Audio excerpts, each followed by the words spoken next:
Ngayong Miyerkules nga, November 13, ay nagsimulang mapanood sa 1,000 cinemas worldwide ang comeback movie ni Alden Richards at Catherine Bernardo na Hello Love Again.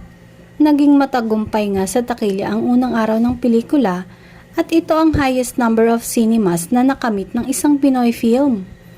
Kahit record-breaking, ang dami ng sinihan ay halos sold out ang karamihan ng screenings dahil sa dami ng gustong makapanood ng pelikula.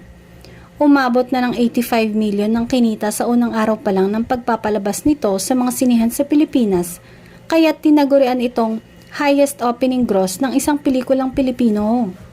Thankful naman si Alden at Catherine sa lahat ng tumangkilik na naging dahilan para sa record-breaking na tagumpay ng kanilang bagong pelikula. Napakasipag pa ng dalawa dahil kahit nga malaki na ang kinita ng Hello Love Again, ay patuloy pa rin sila sa pag-promote. At bukod pa sa masipag sila, ay talagang napakalakas ng hatak ng kanilang tambalan sa publiko.